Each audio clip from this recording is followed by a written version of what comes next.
মৰমৰ ছাত্ৰ ছাত্ৰীসকল ক্লাছ টিউটৰ ইউটিউব চেনেলে তোমালোকক সকলোকে স্বাগতম জনাইছোঁ।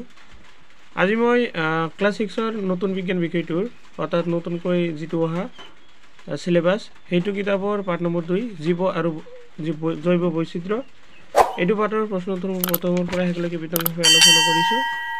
ভিডিঅ' ভাল লাগিলে অৱশ্যই লাইক কৰিবা আৰু লগতে চেনেলটো সাবস্ক্ৰাইব কৰি ৰাখিবা।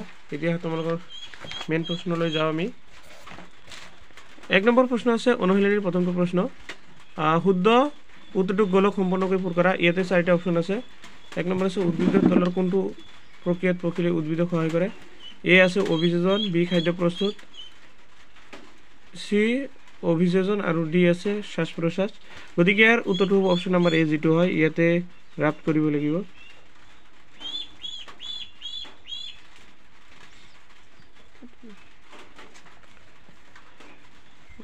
দুই নম্বৰ প্ৰশ্ন হৈছে ডালিম গছ এবিধ বৃক্ষ গুল্ম তৃণ আৰোহীলতা এইটো হ'ব গুল্ম জাতীয় যিটো বি হয় বিটো ৰাফ্ট কৰিব লাগিব।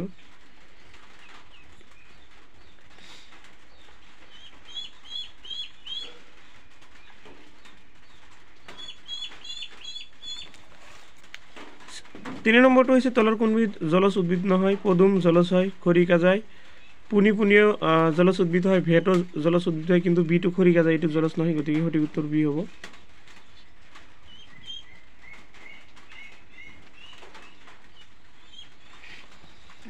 চাৰি নম্বৰ হৈছে চৰাইৰ ডেউকা হল পখিলাৰ ৰূপান্তৰ, 8 ঠেঙৰ ৰূপান্তৰ, পিছ ঠেঙৰ ৰূপান্তৰ আৰু এ আৰু বি দুয়োটা এইটো হ'ব 8 ঠেঙৰ ৰূপান্তৰ অপশ্যন বি।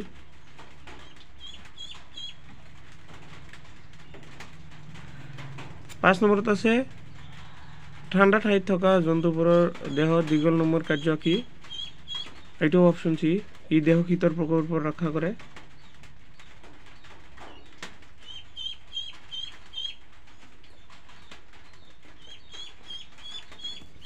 তাৰপিছত 2 নম্বৰত আছে খালী ঠাই পূৰ কৰা।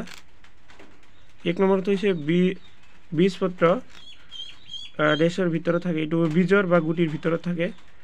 2 নম্বৰত হৈছে জালৰ দৰে হীৰাবিন্যাস দেশ উদ্ভিদৰ চৰিত্ৰ, এইটো হৈছে মুখমূল জাতীয় উদ্ভিদৰ চৰিত্ৰ।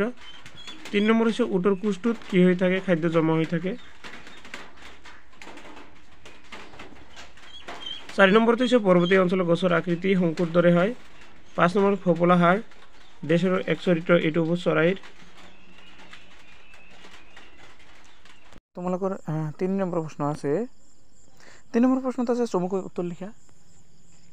তাৰে ক নম্বৰ পাবা আৱাসস্থল কাক বোলে। তো উত্তৰটোত লিখিবা জীৱই যি ঠাইত বাস কৰে তাকে জীৱৰ আৱাসস্থলী বোলে। ক নম্বৰ আছে জৈৱ বৈচিত্ৰ্য মানে কি। জৈৱ বৈচিত্ৰ্য মানে কি বুজা। উত্তৰত লিখিবা জৈৱ বৈচিত্ৰ্য মানে হৈছে পৃথিৱীৰ বিভিন্ন জীৱ জন্তু উদ্ভিদ বীজাণু আদিৰ বৈচিত্ৰ্য। অন্য এক ভাষাত জৈৱ বৈচিত্ৰ্য হ'ল বিভিন্ন জিন প্ৰজাতি আৰু পৰিৱেশত জীৱৰ বৈচিত্ৰ্য। 3 নম্বৰত আছে কেকটাছে মৰুভূমিত জীয়াই থাকিবলৈ কি এইদৰে অভিযোজন কৰে। উত্তৰটো হৈছে মৰুভূমিত থকা উদ্ভিদৰ পাত নাথাকে আৰু থাকিলে অতি সৰু সৰু আৰু কাইটৰ ৰূপত থাকে। ইয়ে প্ৰচ্ছদনৰ দ্বাৰা পাতৰ পৰা ওলাই যোৱা পানীৰ পৰিমাণ হ্ৰাস কৰাত সহায় কৰে। তাৰপিছত কৈছে কেকটাছৰ ক্ষেত্ৰত দেখা পাতৰ নিচিনা আকৃতিবোৰ আচলতে উদ্ভিদজোপাৰ কাণ্ডৰ অংগ হয়। ইয়াৰ দ্বাৰা কেকটাছে সালোক সংশ্লেষণ ক্ৰিয়া কৰে। কাণ্ডৰ মমজাতীয় ডাঠ আৱৰণে ঢকা যি পানী ধৰি ৰখাত সহায় কৰে। মৰুভূমিত থকা আন উদ্ভিদৰ দৰে কেকটাছৰ শিপাও পানী শোষণ কৰিবলৈ মাটিৰ বহু তললৈ সোমাই থাকে। 5 নম্বৰত আছে জীৱৰ 3টা সাধাৰণ বৈশিষ্ট্য লিখা। উত্তৰটো হৈছে জীৱৰ 3টা সাধাৰণ বৈশিষ্ট্য হ'ল জীৱই লৰচৰ কৰিব পাৰে, জীৱই পোৱালি জন্ম দিয়ে আৰু জীৱই খাদ্য খাব পাৰে।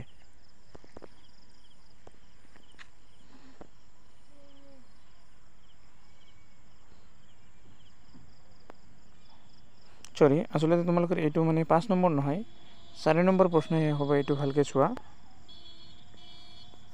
4 নম্বৰ প্ৰশ্ন মানে জীৱৰ 3টা সাধাৰণ বৈশিষ্ট্য মোৰ মানে এটা নাম্বাৰ উঠাওঁতে ভুল হৈছিলে, গতিকে এইটো 4 নম্বৰ প্ৰশ্ন হ'ব। 4 নম্বৰ প্ৰশ্ন হ'ব তোমালোকৰ জীৱৰ 3টা সাধাৰণ বৈশিষ্ট্য লিখা। এইটো হৈছে জীৱই লৰচৰ কৰিব পাৰে, জীৱই পোৱালি জন্ম দিয়ে, জীৱই খাদ্য খাব পাৰে। এবাৰ আচল 5 নম্বৰ সমান্তৰাল হীৰাবিন্যাস 3বিধ পাতৰ উদাহৰণ দিয়া। উত্তৰ সমান্তৰাল হীৰাবিন্যাস 3বিধ পাতৰ উদাহৰণ এটা হ'ল কলপাত, বাঁহ গছৰ পাত, হালধি গছৰ পাত ইত্যাদি। নেক্সট 5 নম্বৰ হৈছে জৈৱ বৈচিত্ৰ্যৰ গুৰুত্ব লিখা উত্তৰটো হৈছে জৈৱ বৈচিত্ৰ্যৰ গুৰুত্ব তলত উল্লেখ কৰা হ'ল প্ৰথমত লিখিবা বাস্তৱতন্ত্ৰৰ সমতা জীৱ বৈচিত্ৰ্যৰ ভিন্নতা বাস্তৱতন্ত্ৰৰ সমতা বজাই ৰাখে যদি কোনো প্ৰজাতি বিলুপ্ত হয় তেন্তে বাস্তৱতন্ত্ৰৰ সমতা ব্যাহত হয় তাৰ পিছতো আছে পুষ্টিৰ পুনৰ ব্যৱহাৰ উত্তৰটোত পাবা জীৱ বৈচিত্ৰ্যৰ অংশ হিচাপে প্ৰাণীৰ দ্বাৰা পুষ্টিৰ পুনৰ ব্যৱহাৰ হয় এবাৰ আৰু এটা কাৰণটো হৈছে দূষণৰ বিৰুদ্ধে লড়াই উত্তৰটো হ'ব যে বিভিন্ন জীৱ দূষণৰ বিৰুদ্ধে লড়াত সহায়ক হয় তাৰ পিছতো হৈছে জলবায়ু স্থিতিশীলতা উত্তৰটো হৈছে জীৱ বৈচিত্ৰ্য জলবায়ু স্থিতিশীল কৰাত সহায়ক হয় বনাঞ্চল আৰু উদ্ভিদ জলবায়ু নিয়ন্ত্ৰণত সহায়ক তাৰ পিছতো চাব জল সম্পদৰ সুৰক্ষা উত্তৰত লিখিবা যে জীৱ বৈচিত্ৰ্য জল সম্পদৰ সুৰক্ষাত সহায়ক বনাঞ্চল আৰু নদীৰ পাৰৰ উদ্ভিদ জল সম্পদৰ সংৰক্ষণত সহায়ক মাটিৰ গঠন আৰু সংৰক্ষণ এইটো এটা কাৰণ উত্তৰটো জীৱ বৈচিত্ৰ্য মাটিৰ গঠন আৰু সংৰক্ষণত সহায়ক হয় বহু উদ্ভিদ মাটিৰ গঠনত উন্নত কৰে তাৰপিছত আৰু এটা কাৰণ আছে চাব পৰিৱেশৰ সমতা জীৱ বৈচিত্ৰ্য পৰিৱেশৰ সমতা বজাই ৰাখে পৰিৱেশৰ বিভিন্ন উপাদানৰ মাজত এক সুষমতা থাকে 7 নম্বৰ আছে চৰাইৰ জৈৱ বৈচিত্ৰ্যৰ এক প্ৰয়োজনীয় অংশ ব্যাখ্যা কৰা উত্তৰটো হৈছে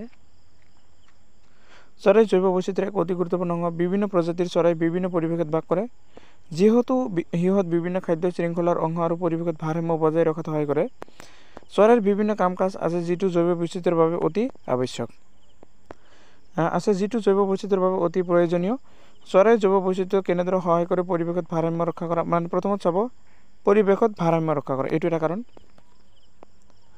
চৰাই খাদ্য শৃংখলাত এক গুৰুত্বপূৰ্ণ ভূমিকা পালন কৰে তেওঁলোকে বিভিন্ন কীট পতংগ বীজ ফল আদি খায় আৰু যাৰ ফলত অন্য জীৱৰ সংখ্যা বৃদ্ধি পায় এইটো 1 নম্বৰ কাৰণ বুলি চাব পাৰা এইটো 1 নম্বৰ কাৰণ এইটো হ'ব 2 নম্বৰ কাৰণ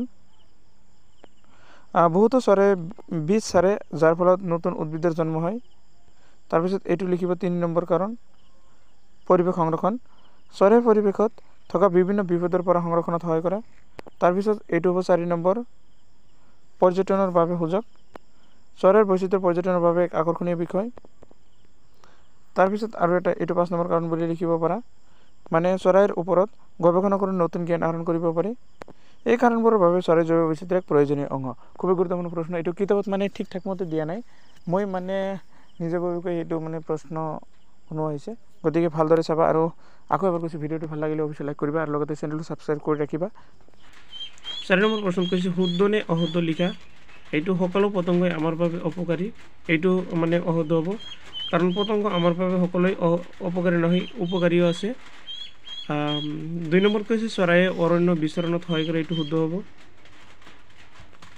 পৰিৱেশৰ 3 নম্বৰত আছে পৰিৱেশৰ সকলো জীৱৰ মাজত কোনো ধৰণৰ পৰস্পৰ সম্পৰ্ক নাই এইটো অশুদ্ধ কাৰণ প্ৰতিটো জীৱৰ মাজত আছে এটা সম্পৰ্ক থাকে 4 নম্বৰত আছে জৈৱ বৈচিত্ৰ্যত অৱক্ষয়ে পৰিৱেশত প্ৰভাৱ পেলাই শুদ্ধ অতিপাত ঠাণ্ডা ঠাইত কোনো জীৱই জীয়াই থাকিব নোৱাৰে এইটো শুদ্ধ